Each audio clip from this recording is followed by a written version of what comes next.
Holiday Podcast. We're back with our very special holiday episode, and it's time to celebrate the Hell yeah. the end of 2016. We got a guest with us celebrating today. We super do. Peter Gjovik. What's up, Pete? The Hey, fuck's guys. going on? How's it going? I'm back. How are you, bud? I'm great. Good. I'm great. It's good to be back home for the holidays. Home for the... That's as much as that as I can sing before we get sued. You came bearing gifts for us today. I did. Pete's a better we're friend than gonna either of open- us are, and he presented us Merry Christmas packages.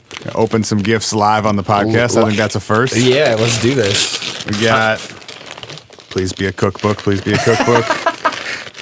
Oh, hell yeah. We have Signs and Symbols of the Sun by somebody Helfman. Yo, that's real. This looks super legit. Yo, how many tattoos are we all about to get? We got the people- symbols in this book. Right? I'm already seeing Oh. some cool ones. Did you know this was in here? No, I didn't actually. What There's is a it? little like a note card that it's like a little cheat sheet. It's got a bunch of different symbols on it for the peace pipe and for swiftness Whoa. and cactus flower and big mountain. With the swiftness. Yeah. They call that a bonus. Sun rays with the swiftness, fam. Hell yeah, this looks amazing. That's dope. Yeah, I tried to find gifts that would fit what I would consider both your personalities, both of your interests. And we got Stonehenge and a picture of the Nuremberg battles. Damn. You might want to take a few photos and maybe Yeah, upload that to the we should blog. do or that. Oh something yeah, we like that, definitely too. will. And then we'll have to talk about like Also, this guy on the cover. That's what sold me. Yeah, sun god, crooked dagger guy on the cover here, Yeah. bleeding from his hand. episode 146 is going to be like, do you guys remember way back when Spencer got that book from Pete? All right, well, we're going to talk about Crooked Dagger, Sun God guy, because we learned some wild shit. Ryan, what do you got over there? I don't know, man, but I'm curious to know what Pete thinks of my personality. He's going to give me like a Goosebumps book and be like, you dumb motherfucker. This is all you're capable Hey, of. R.L. Stein is a legend. That's truly. real. That's real. Yeah, you're gonna get like Animorphs or something. You're not ready for Goosebumps God, yet. I love Animorphs. Oh, I used to love those. See, Oh, this What do is you got? fresh. Why do we say it? The stories behind the words, expressions, and cliches we use. You know what? Tight. I always wanted to take an etymology class in college, and I like never studying did. bugs. Etymology? Oh Is this no, Is that I not was like, the wait, same? did I Is that- say something wrong? Yeah. Is that not the same thing? yeah, that's what you meant, right? Yeah. Etymology is the study of words and where they come from. What's the study of bugs? Bugagology? Bugagology? Oh, that seems real. That seems real. Of Yo, thank you, Pete. Open up a page real quick. Let's give us a little entomology. insight. What did Yeah. you say? Etymology. Etymology. Etymology. Oh, okay. Yeah, give us something interesting. Okay, dope. All right. Do you guys want to know where hussy comes from? Fuck yeah. Yeah, we do. A hussy. Why is an unpleasant or immoral woman called a hussy? The word is just a corruption of the word housewife and originally had no unkind implications attached to it, although for many years it was not applied to a married woman. Okay, how about this? Let's see. Let me do one more. How did a printer's assistant come to be called a printer's devil? The apprentice boys of early print shops so often had their faces begrimed with printer's ink that they looked as black as any devil employed to stoke the furnaces of hell, and so were called devils. The story is told that when Aldus Manutius, the 16th century Venetian printer, employed a Negro boy as a helper, is what the book says. Guys. Yeah, 1600s. That's true. As Shit a will- helper, Maybe you Shit should will have happen. read through that one before you. If you, Peter, you're welcome to help yourself from anything from that bottom shelf over there. We've got some Zachariah Sitchin. I don't know who that is. What? That's the originator of the ancient aliens theory. Oh, yeah, it's all based on his books. We've got. Is he cutting a check? Oh, that dude is long since dead, I think. Oh. But I'm sure Is his some estate. part of his family is getting paid. We've got the Real Men in Black down there. Yeah. Yeah. Actually, that 37th Parallel book by Ben Mesrick is really good. It's all about that's the dude who wrote the book that The Accidental Billionaires. that The Social Network was based on. Oh, okay. But he did this book about this UFO hunter guy who found a bunch of weird, like hundreds and hundreds of cattle mutilations and UFO sightings and stuff along the 37th parallel around the world. Crazy. And mapped them all out and wrote up all his case files and shit. One of you guys should take that book. I just finished it. Ooh, tight. All right. Well, hey, Merry Christmas, Petey. Thanks, bud. Merry Christmas, guys. Good to have you in Appreciate it, town, man. man. Hey, speaking of it being our Christmas episode, I spy an instrument in the corner that I feel like needs to be a yeah. Yeah, we got Jingle Bells and we got Miller Lights, bro. It's fucking. We're celebrating. Celebratory Midwestern Christmas. Shit in here. Well, we didn't plan both our subject matter and our intro / sleigh bells around the holidays. So we're leaving Christmas behind us. Well, no, it's always with us in our hearts. but we have a different topic of conversation for the podcast today. We're asking the question, what if art had no value? The topic of this originally came up. We were just sitting around bullshitting, and we'd been talking about art and the future of art, and the conversation over beers devolved into essentially like, what is it? And what could art be, and what is art going to look like in the future? And then I would say Pete is one of, if not our most artistic friends, and so we decided artistic. What did I say? Just clarify. I just didn't hit the R hard enough.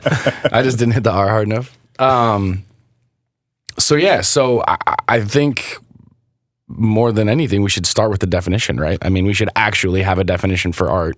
Real quick before we get into that, Pete, what do you do? What's your your entryway into art?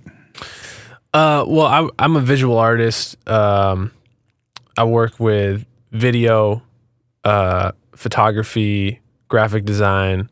My 9-to-5 job is as a marketing coordinator. So I handle a lot of visual medium and I tell a lot of stories. Okay. And if you pick up your iPhone right now and you look at the app that you use to listen to podcasts, you will see the What If podcast cover artwork, and that was done by the gentleman sitting in this room as well. All of our visuals are brought to you courtesy of Peter Gjovik. Yeet. Thanks, guys. Yeet. Yeah. So that's why you're qualified to talk about art, because you made our podcast art. Do you find that people look at design and photo and video as lesser forms of art, or not as like fine art in the way that you would drawing or painting or some other more like traditional art forms? Well, I think that, without diving too deep into how we're going to define art, or maybe this is the time to start dive doing away, it. bro. To me, this is a kind of a first step in defining it. Yeah, and I think that art is defined by its audience, right? Mm-hmm. Like, I think that there are movies, right, and there are films. They share a similar medium, right? But it depends on the audience's appreciation for avant-garde or something maybe a little bit more creative, right? Yeah. Because we're right now in awards season. It's like the Academy Awards season is heating up. Movies are being made, reviewed, appreciated by all sorts of critics, and I think it's really easy to look at a film like Moonlight this year, which is really kind of stirring the pot artistically and storytelling wise, but it also shares the same medium as Triple X. You know what I'm saying? Are you saying that the return of Xander Cage, I'm right? there for it, I man. think I'm Vin there Diesel for it. himself may be art. Is he? Is Vin Diesel's existence performance art? Okay, so we should just cut the tape right now, and we should go back and we should restart the episode as what if Vin Diesel's existence is performance art? Well, to answer that, I mean, yes, that would be awesome if Vin Diesel was in on the bit, right? But there has to be a bit to be in on, right? Yeah. Yeah. And if there was, he's definitely not in on it. Yeah.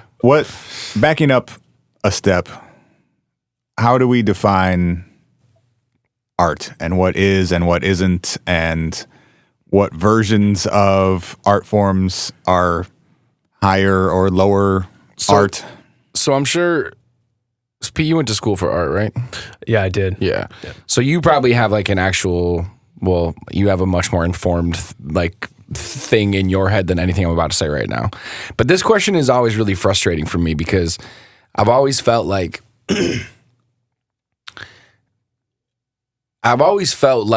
there's good art and there's bad art. Or I guess what I should say is art is inherently super subjective. So you could look at something as good art, you could look at something as bad art, or you could completely be like, that is void of artistry, it's not art. And so in my mind, when I think about stuff like that, I'm like, all right, well, if it's that subjective, then both everything and nothing could or can be art then, because it's inherently dependent on whose eyes are on it and whether or not they make that decision. You know, like everything we're looking at in this room was created with some intention. You know, like, does that mean it's art? I don't know. Well, I think that's where the issue of the audience comes in. Like, yeah, the chair you're sitting in was designed by someone and with a specific purpose in mind. And maybe part of that purpose was to be appreciated on a visual aesthetic level. But mostly it was to hold your butt up. Yeah. And so, and even with film or with painting or with whatever, it depends on who your audience is. And, and what your intent is with that audience. Is your intent to just occupy someone for an hour and a half and have them not be bored? Or is your intent to get them to question something or think about something in a way they hadn't before, or appreciate something? So are you saying? So you're saying it's a combination of both audience and artistic intent, or intent of creation? Yeah, and I think where that gets blurred sometimes is in art forms where there's that mix of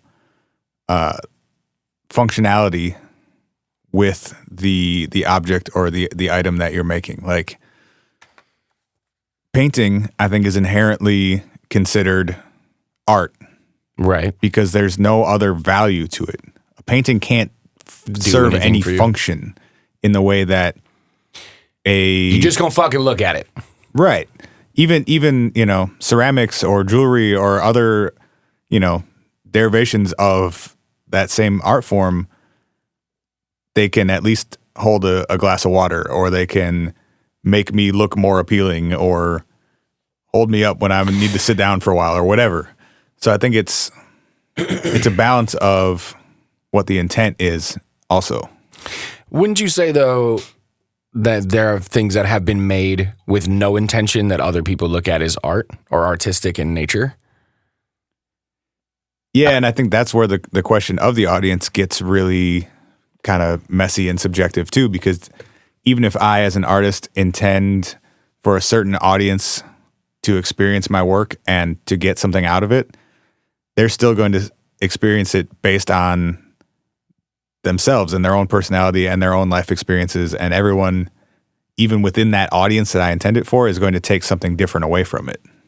I feel like Pete's been sitting in the corner taking notes. He's like, these rubes, I'm just about to school them so hard. I like how you just totally skipped over the fact that I have the same art education as Pete does. You know what's funny? I always forget that you have the same art education. You know why, though? It's true. Because you don't use your visual art, like, this is true, degree in the way that Pete does. Well, I do remember that. I do forget that you have it. I know you have it. And in all fairness to Spencer, too, I mean, I think that there's also the question of, is design art, or is design? Yeah. Right? Mm-hmm. But to circle back on kind of the conversation before we launch into, is design art? That's not really the question. I try to think of art as being defined by two things. One, the audience, and two, the environment. So if a painting or some sort of visual art is represented in a museum or in a gallery, we assign it artistic value, right? But if a painting or some other visual art is in your house, it's decoration, right? So I think that it reclassifies the same piece, right? And then it goes deeper than that too, because you can have an established artist, like a piece of established art in your house, and then it creates more value for, like it still is as valuable because it has been exhibited, right? Like if you had a Picasso in your house and Picasso had never shown anywhere, is it a Picasso or is it decoration? Is the question. Mm-hmm. Would you apply that same rule to, like, are we just talking about visual art? Because, like, I think about, like, music too. Well, I definitely think that the idea of the environment or the setting in which you experience it, I think that applies to Lots of different types mediums. of art. Yeah, like music for sure. You could have the same artist performing out on the street, playing the exact same music, the same musician on the same instrument, and a couple people might catch. Didn't they do this in New York? They put some classically trained cellist in like a subway station who was like supposed to be on like some crazy stage that same night, and it was just like hella people strolling by, not giving a shit at all. Couple bucks, whatever. The only classically trained cellist that I know is Yo-Yo Ma. It was I don't know, dude. it was Joshua Bell, the violinist. Okay. And what it he's widely considered the best violinist in the world. And this was in DC. He was playing in the subway at DC, playing his violin and playing like really elite level music that like he and a few other people can In the play world can successfully. play, yeah. And he was also playing on like $1 million violin. Yikes. And Wait, literally, or just like yeah. that's a thing? You can buy $1 million violin? Yeah. The If strings you're gold? playing like an actual Stradivarius, like a 400-year-old wood instrument, they're worth million plus. Damn, that's crazy. But yeah, so he's world-class musician playing a world-class instrument, playing some of the most complex music you can possibly play on your instrument. And, he got like $20 or something over a couple hours. And people were paying to see him that same night for The exact same person 120 play the years. same music on the same instrument in a different setting becomes high art. Nothing Expensive high art. changed except the setting. So I think that definitely applies to other art forms than just visual. That's a great example. And yeah. the audience too changed.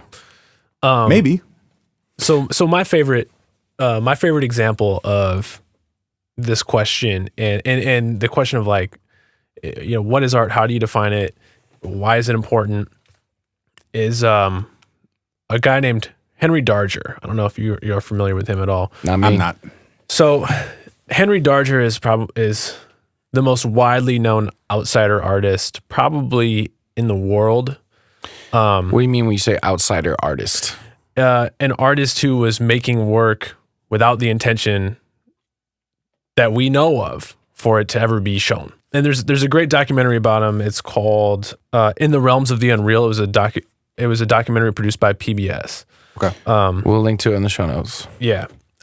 So Henry Darger was in his wiki and in all of the story that we have on him, they refer to him as feeble-minded, right? So Okay. not exactly PC. Don't really know what to make of it. Don't know if he had a diagnosis of any kind. Yeah. Don't know much about him because not much knowledge really is available. Right. But he spent 43 years in the same apartment. He was a janitor. And after he died in 1973, his landlords went into his place and to start cleaning it out, and it was filled, floor to ceiling with magazines, trash, newspaper articles, everything. And he had a station in his little apartment where he would make this story. It was the story of the Vivian girls, and he completed a 15,000-page manuscript about the Vivian girls and the story of this child slave rebellion in a different world with all these characters and dragons and fantasy. Okay. Right? It's 15,000 pages. There are over 800 illustrations, some of them as long as 12 feet long, both sides of paper. Oh. So he amassed, this, by any standard, any artistic standard, incredible body of work. Is right? this like visible anywhere? Yeah. Yeah. I mean, you can go search out his work on the internet. You can see it. He's been exhibited in every reputable museum. Across the Midwest for sure. I have to look at this nationwide. right now. It's really interesting. It's really, really interesting. And he had no training, right? Mm-hmm. And he had limited artistic form, so he would copy and doodle a lot of and trace a lot of things from magazines. Oh, right? So crazy. he would take children from Sears magazine and trace them and add them into the story and create these. He created an entire universe in his apartment. You said he's dead? Sorry. He's dead. He died in 1973. Okay. Do we know how long he was working on this for? So he found it in 73. Had it been like years and years of him working on this one manuscript and these illustrations? Yeah. Okay. I mean, yeah. I'm not sure the exact amount of time. But this was like a lifetime's life's worth of work. A life's work. Absolutely. Like, by all indication, right up until he died, working on this stuff. When his landlord cleaned out the apartment, he and his wife were like, "What do we do with all this stuff?" I mean, he looked like a hoarder, right? Mm-hmm. Like, it was hard to assign value to anything in the apartment because it all looked like trash. Mm-hmm. The landlord's names were Kyoko and Nathan Lerner, and Kyoko wanted to throw everything out, and Nathan was like, "I don't know, something's interesting here," and they saved all of his work. It's got to be just physically a ton of material too. Seriously, a 15,000 page manuscript is 30 books worth of stuff. I'm also flipping through images right now, and there's like hundreds of them. Right. Well, if you're illustrating, how many did you say? 800? Over 800 illustrations and paintings. I'm guessing a fairly small apartment. It was a tiny apartment. Yeah. I mean, yeah. I mean, I would assume by most standards, like small to average sized. So apartment. they decided to keep or preserve the work somehow. Yeah, they kept the work and stored it away, and until they could figure out what to do with it. He didn't have any family or anything. Nope. Okay. No family. He had a terrible life story. Yeah, I was just gonna say some of this stuff's pretty dark. And it's incredibly violent. Yeah. And his personal story, or the stuff he wrote. The stuff that he wrote, Okay. and the stuff that he wrote, I think, is very much informed by his personal story, and the stuff that he drew and illustrated. I mean, we're talking about.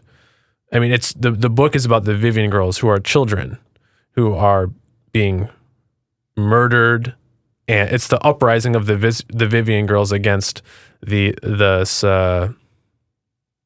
I forget the name of the villain in his story. It's incredible to look at, but Has someone published these books? they've been exhibited. I don't know if they've been up for publication. I don't. It'd be hard to tell the value of the literary side of the literary value of the Vivian girls story. So you can't But visually. So I can't like go read it on the internet. You got a couple That'd years be- free. Seriously. 15,000 pages? Yeah. That's a lot of books. That's like 12 Harry Potters. That's how I measure. That's how I measure pages. Yeah, okay. Probably more than that. I can't do math I either. think the last one was like 600 pages. Okay, so it's like 25 or 30 maybe Harry like Potters. 30, yeah. Damn. That's just crazy. It's So just many crazy. Potters. In 1997, they held their first show. He had died in 73. So 5 years later, they held the first. This stuff was just all in storage? There's or? all the stuff's all in storage. Okay. Figuring out what to do with it. Yeah. Eventually decide like, okay, let's just hold an art exhibition to see what happens. Yeah. So 1977 at the Hyde Park Art Center, they hold their first show, and it's a hit. And people are curious about who he was and what the art is and what it means. And I mean, again, I got to say it again.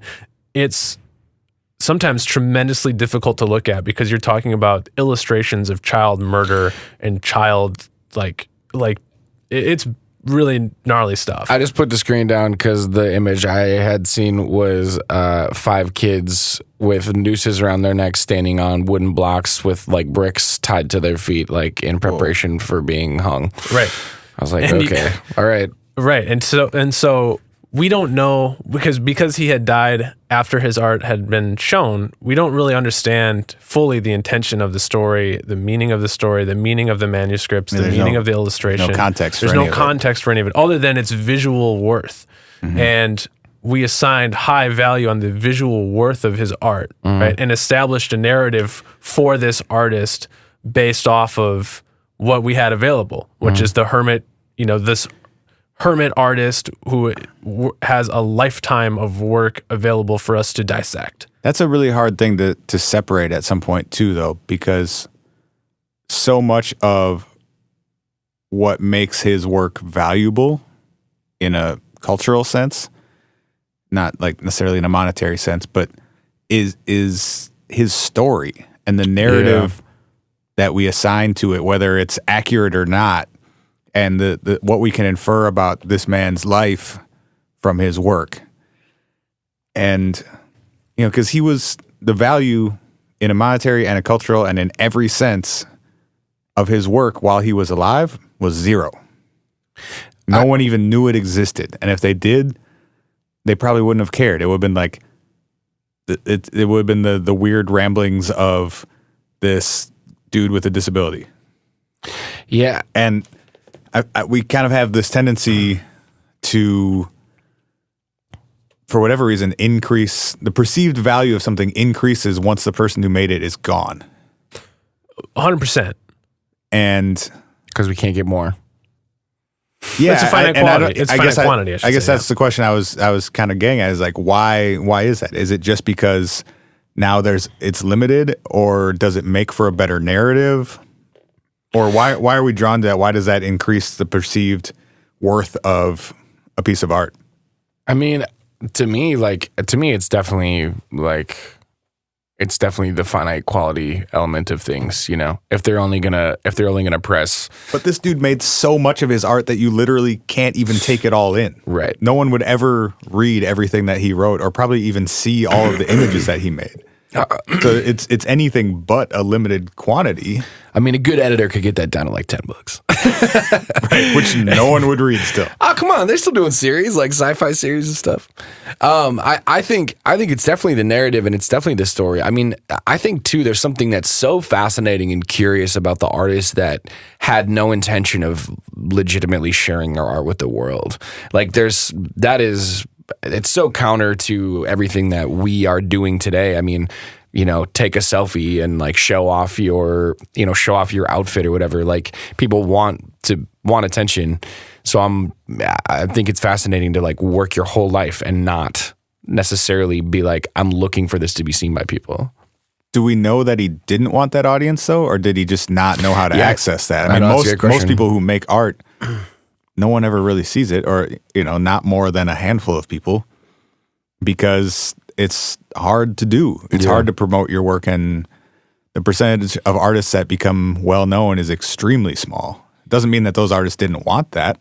Do you have any insight into that, Pete? Do we know that, like, was he just sort of toiling in obscurity intentionally, or was there any like sign that this was something that he had been pursuing anything else? Or? Well, and that's the big debate around his work, is what was the artist's intention? Yeah. Right. Normally, there's some sort of documented history of attempts, right? Attempts to be shown, attempts to be seen, right? Submissions to Illustrators Monthly, first place, whatever. Sure. Who cares what the award would be?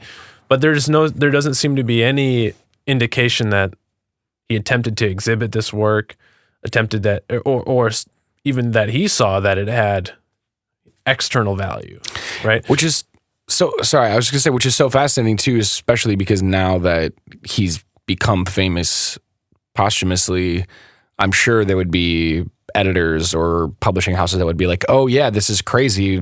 So-and-so knows that they got sent 1,000 pages of this, pitched a book by a guy, whatever, like, because he became famous after he died. I'm sure if it had happened, people would have come out of the woodwork to say, oh yeah, this guy was a little weird and he hit us up and we were like, no thanks, but here it is now. So Pete, how much of this guy's work is there? How many pieces did he create? Around 800 pieces of visual art. So I mean, I don't know, outside of the 15,000 page manuscript, he did about 800 illustrations, which is so much manuscript. Well, that's a ton of pieces of art too, because they're fairly large. Yeah, you said some of them are. Some of them are as long as 12 feet long. When I was looking at in the pictures was just like he had obviously taken like a grocery bag and like unfolded it and cut the edges off, so it was like, whatever the length of a full grocery bag, like undone, and then everything had been on the back of that. So like still pretty big. So he started, or he didn't start, but his work started being shown. Has any of it sold? Yeah. His pieces today can sell for wait. Cliffhanger. We got to take a break. Soft. We got to take a break. We're gonna cliffhanger you, and we're gonna come back and we're gonna talk about how much Henry Darger's paintings sell for, as we talk about what if art had no value, on the What If podcast.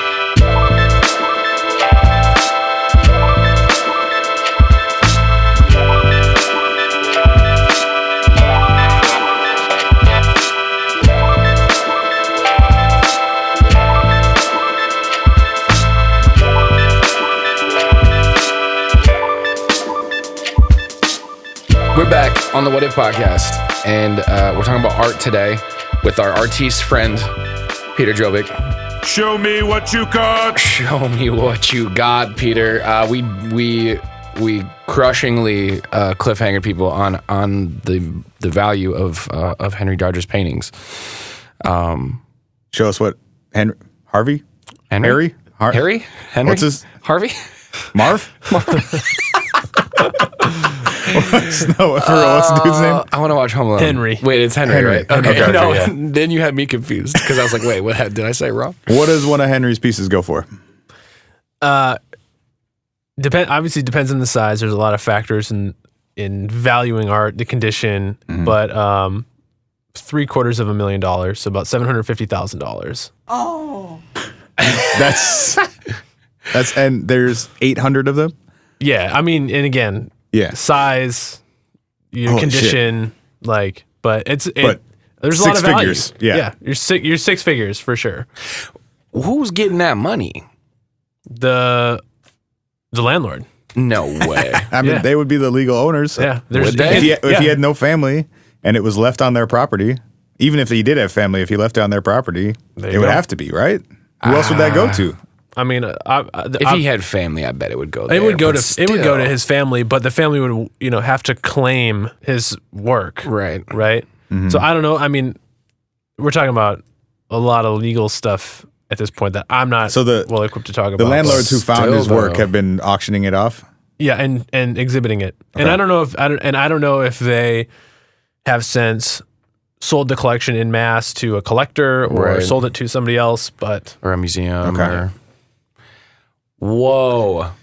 I did not think you were going to say a number that big. For you, Ryan, does that change your thoughts about him as an artist, or whether what he did was art versus craft versus the ramblings of a crazy guy? I mean, there's like a way to appreciate things financially. And I feel like assigning a higher dollar number to things means that people in the world of people who pay to appreciate art appreciate what he's done more than they would other things. Not necessarily, because so much of art collecting and buying and selling it's an investment like anything else. Right. And people don't buy Picassos because they like how they look or they think they're of a higher quality than other paintings. Or they think that it will look good on a certain wall in their house even. It's because it's going to bring people into your museum, or you think you're going to be able to sell it for more money later, or because it's a status symbol. People aren't collecting that art because of its artistic merit for the most part. Yeah, and also speaking of decorating a certain part of your house, there's a lot of Henry Darger's paintings you probably wouldn't want to hang. Some of them are really beautiful, though. Some of them are really beautiful, but some of them you would definitely not want to wake up and be like, oh, hi there, murdered children. Ready to start my day. Oh, certainly not. Certainly not. I don't know if I'm like, I guess I don't think it's better. Does it change your opinion at all about whether it is or is not art? Visual art's an easy one. Like if there's any intention of like pen to paper, it's pretty easy for me to be like, that's definitely art. And he was definitely trying to make it. Yeah, I mean, that's art. I don't know that like assigning a higher dollar value to it makes me think either way about it in terms of like whether or not it is art. When you say putting pen to paper, it makes it art. Would you? Because I agree, that's how most people look at it. If you paint something, almost regardless of the context or even the amount of skill, it becomes art. Visual it might art, be yeah. bad art. Right. It might be art that no one would want to show or no one would want to purchase, but it is generally accepted as art. Yeah. As a writer, do you feel the same way about writing? Because with writing, it can be purely functional in a way that usually a painting or a drawing is not. That's true. Like a tech writing manual on like how to use some specific machine or something like Toro that. lawnmower. Yeah, Yeah, versus yeah. poetry versus a novel Podcast brought versus to you by Toro. God, I wish. Hit us up. Hardware Hank in this bitch. I'll advertise for local Ace Hardwares or. No, that's a good point. That's an interesting distinction. I mean, obviously, like I would never look at it as like tech writing as art. Because I think we're all coming at this from slightly different angles of Ryan, you as a writer, Pete, you as a visual artist, me as a musician. Like I would definitely make that distinction amongst or between different types of music. Yeah.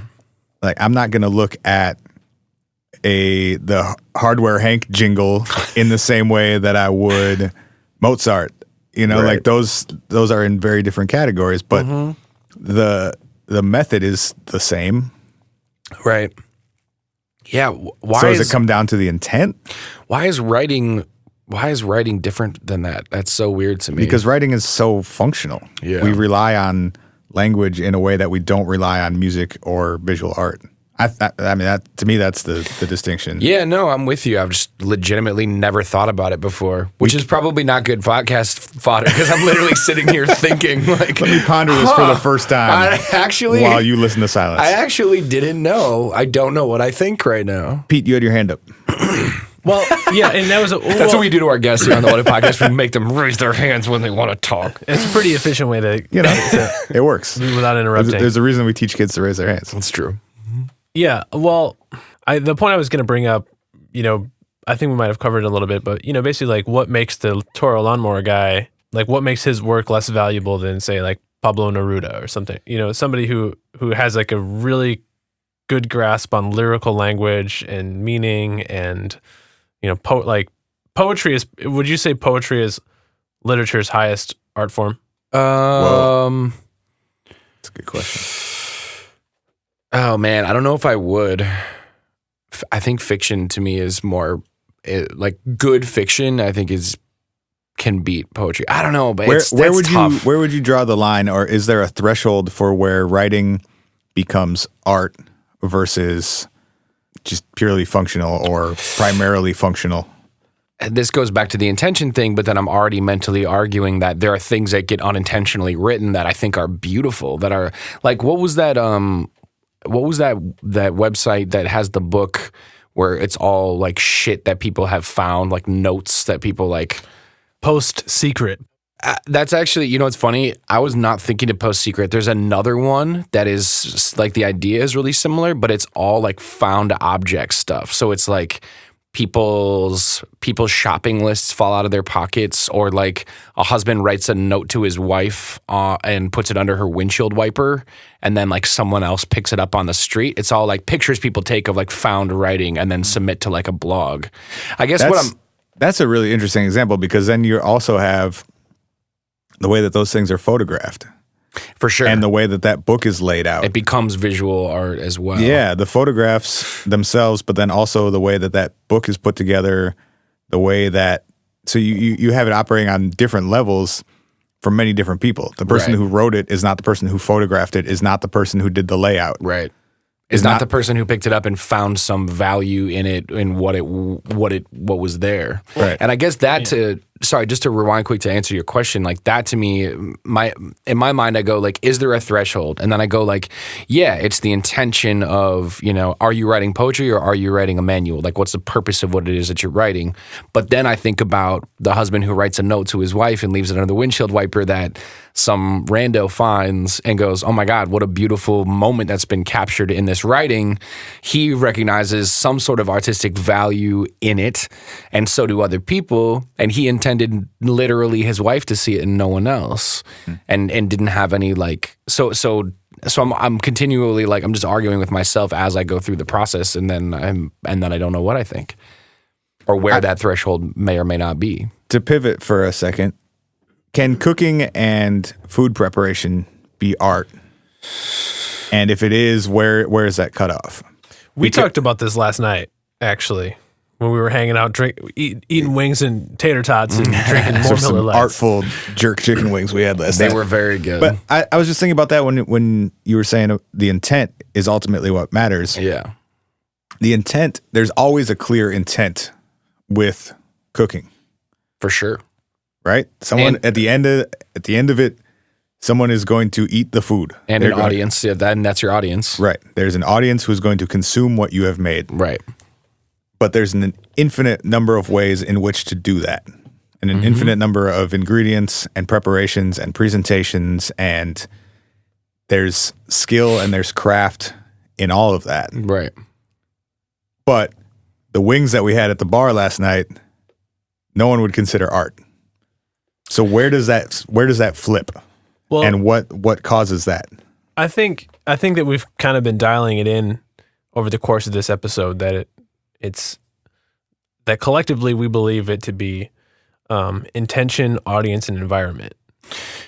Right? So if the person making the meal is intending for an experience different than purely a sustenance replenishment of sustenance, right? Like if you were just eating a granola bar, if you're just eating to fill yourself, if the person making that food is intending for a deeper, more connected experience to that food, right? If they have created an audience for that food, by the construction of a restaurant, right?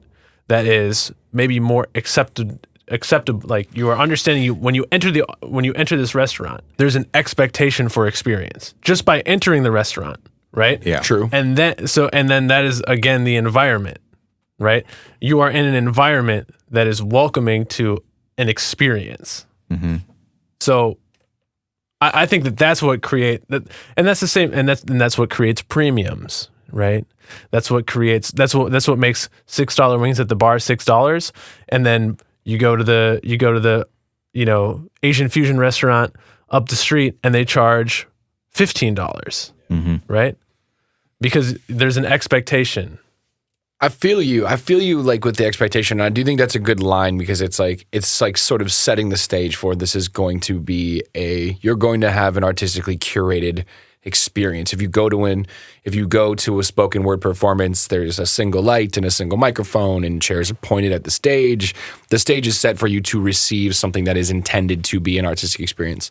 And I feel all that, but I also feel like I don't think it's wrong, but I think it's wrong that is how.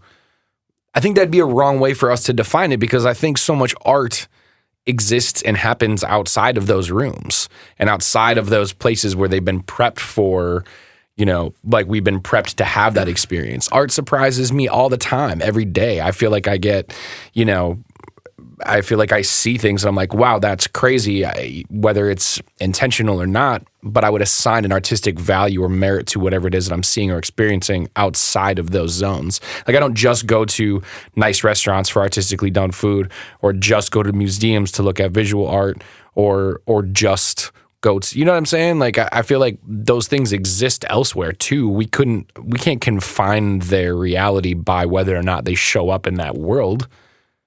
I think that expectation is cultural to a degree too.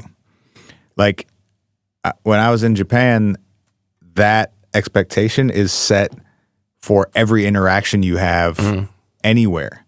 And people take, regardless of what their job is, they take so much pride in their work and the presentation of themselves and whatever it is that they do you walk into a shoe store and it's an experience sort of like eating at a expensive fancy restaurant, but it's primarily in the way that person is dealing with you. So they are doing everything they can to help you and to make sure you have the best experience possible, not just that you leave with a pair of shoes. Right. They are trying to find the perfect pair of shoes for you. They're trying to figure out who you are as a person and help you get to that right choice. The way that person presents themselves reflects them and the store and the experience they want you to have. And that can exist in other places and that's sort of why I brought up like the idea of food and like the culinary arts as sort of that, maybe that crossroads into, well, if cooking and food presentation can be art, can, selling shoes, can driving the bus, can doing all these other, can stocking the shelves at the grocery store, can those things be an art? Because there's a skill presented by the artist or the person doing it. That adds value. There's an intention. Yeah. There's an audience. Yeah. And there's always an environment. And in a way, you can control that environment just by yourself and the way that you interact with that environment. Mm-hmm. Well, I think this was always the debate when I was going to school, right? Art versus craft. Mm-hmm. Mm. And what's the separation between art and high craft? You can have a craftsman that deeply understands the process in which they make their own personal art, right? And the same goes for any artist, right? But there's at some point seemingly defined it within the art world, and it's again, this is a debate. It's not a set in stone. Right. Like this is art, this is craft. Right. Mm-hmm. But at school, it was always the ceramics students and the visual art students, right? Mm-hmm. And the ceramic students You were guys had knife fights in the parking lot. well, it was Mostly rap battles. yeah, mostly rap battles, occasionally spoken word battles, but I mean that the question would always become, like when you have a primarily functional item, right? Because the mug that you're making has a function. It can have artistic value, but it has a function. Well, and to a certain extent, there's a right and a wrong way to do it. There is The right way holds water. The wrong way doesn't, or it blows up in the kiln. If my chair only has two legs, it's not a chair, or it's a very bad chair. And I think on some level, the distinction too is the originality or the creativity behind it. Because even as a painter, if I paint something the exact same way that someone else has done it, it's not going to be considered art. I could go perfectly replicate a Rembrandt painting and have all the skill in the world, but it's not going to be art, or it's not going to be widely considered as art because someone else has already done it. Now, I would be regarded as a highly skilled painter. My craft would be off the charts, but it's not going to be art because it's not unique to me. It's not original. I'm not creating something new. That's real. There it is. I mean, there it is. So what happens when, and I think this is kind of, now I'm kind of mentally spiraling a little bit. I've been spiraling for the last 45 minutes. All of us just questioning our own existence is super none of it hard. makes sense. But really what happens because the question that we set off to figure out is, what if art had no value? Mm-hmm. And I think the answer is that it can never not have value because we value intellectual property. We have created, within our society, you can purchase intellectual property. It's, when Michael Jackson bought up the Beatles catalog. Right. Okay. You can buy ideas, right? Patent trolls. So I don't know when that will ever not be the case, right? If we've set up a society and set up a culture in which you can buy good ideas, how can art never not have value? Mm. Well, and I think there will always be a premium on creativity and originality too. Yeah. Whether it's in the art world or what we, traditionally think of as creative places or not, the way that, Elon Musk is operating his companies right now is extremely creative and extremely original. Right. And he's being paid a fuck ton of money because of it. Totally. And I think this away from that, but along the same lines, like when we were talking about the actual like value of a painting and how much people will spend on a painting, like, and you saying, you know, it's because it appreciates its value, etc. Like every painting that exists in an auction is one of one. That's why it's valuable. Like you just said, like you could do everything in your power to do the same materials and recreate that thing. But nobody cares if it's not the one of one, and that premium, that is the premium. The premium is if you take this and you put it somewhere, you have the only one of that to ever, and that will ever actually exist. I think that sort of framework applied to ideas, however they come, whether it's language or musical ideas or business ideas and the way a company is run, I feel like that originality is both the differentiating factor and the factor that will inherently never lose value. It can't. Well, and our culture, at least in the United States, and our economy is set up to function that way too. You have to have that competitive edge. You have to have something unique that no one else has in order to be viable, in order to succeed. You know, there are only so many ways to prepare chicken wings, right? So maybe my edge is not the actual product, it's the environment I'm creating. Or it's the ambiance, the music, the wait staff, the way it's presented, all these other elements. But we're valuing that it's unique, that it's different, that it's not what you're going to go get sitting at the bar for your $6 wings with your beer. I think that originality, that creativity in any capacity is always going to have some value. Someone is going to be able to find a way to make money off of something unique. Damn, that's real. I think that the most interesting part, or I think that the part that we can circle back and debate on too, is the idea that Henry Darger's paintings could have been burned. You know, the recipe for a great wing recipe could have been burned. You know, like who was it that always said like, the greatest rapper's never been heard, right? Yeah. Because there's no way to know. I mean, how many people are participating in rap? How many people are making music in their bedroom? You know, how it's the same. The greatest writer's never been read, right? Chuck Klosterman wrote a great book. You know, What If We're Wrong, right? Yeah, we've it's on the shelf. Yeah, down there. we've talked about it on the show before. Right. And it's the same. It's kind of a similar theory, right? Like, what if we have no idea who the next great writer is? What if we don't even know what the next great subject is? So, what if Henry Darger's paintings were never seen? Is that art that existed, or is it art that never existed? Well, and in his case, I think that only that possibility that, man, these were so close to never having been seen and could have just been just as easily thrown out when he died, adds to the narrative and adds to the value. Right. Because the whole value with his work, yes, it's visually interesting. Yes, it's unique. Yes, some of it is very appealing just to look at, but it's the story. It's if I have that up in my museum or in my house or wherever, it's going to be unique. It's going to get someone's attention. But then there is also this next layer of, oh, he wasn't a trained artist. No one knew who he was. He lived in obscurity for 40 years and made this huge body of work. It was almost destroyed. There's this huge wealth of cultural value aside from just the actual image that you're seeing. I'm with it.